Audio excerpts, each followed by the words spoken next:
We'll kind of see as we get more data in over, in coming weeks. But it was a big boom to have that kind of spending in our community. Exciting. And, one of the things that was a goal for me was making sure that the city showed up in a way that demonstrated that we are a city that every major concert like this should pick. And I think we're always on a list like that, but you never know who's going to bump you off of it. And so, the way we showed up, the concert promoter and others have talked about how welcome they felt and how the business community and the people all sort of organically created such an amazing environment for the Taylor Swift tour.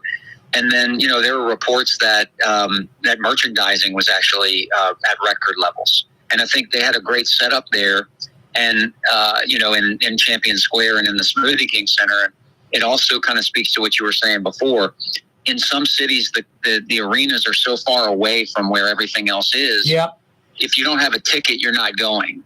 But when you're here and you're in the middle of everything and it's easy to get to, whether you're going for the concert or not, you're just going to go get in line and get your merchandise if you want to. And I think, my guess is that walkability, that proximity paid dividends for them as well, so that they could sell more merchandise because they could access more people. And, that's a big win for the tour, and also more sales tax collection for New Orleans and for the state of Louisiana. So very, very good for everybody. I saw some Swifties commenting on social media with no tie to New Orleans, no reason to hype New Orleans. They had said they had gone to shows in other cities, and they were like, in the other city, two things. There wasn't much to do except the concert, and they had to drive everywhere.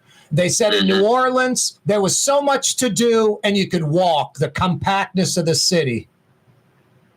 It's awesome to see those kind of reports from and especially on social media. Our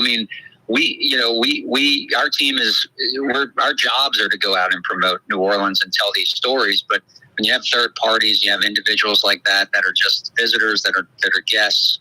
That means you delivered on the experience, and it means the things that we're telling people are true. And so when you can get that you can get a variety of people from all over the country and the world saying the same things and speaking to how impressive our city is at delivering on these big events. Those are the kind of things that resonate. They continue the narrative, and they continue to allow us to go out and have success when other cities are working hard to put up money and to build new infrastructure and to compete for this business. It's a big deal that you deliver on that promise when you get the opportunity. And this was just an example of everyone in the community really delivering on the promise of what New Orleans is. And I think we should be really proud of it, and we should hope to continue to build momentum around it and replicate it as often as we possibly can.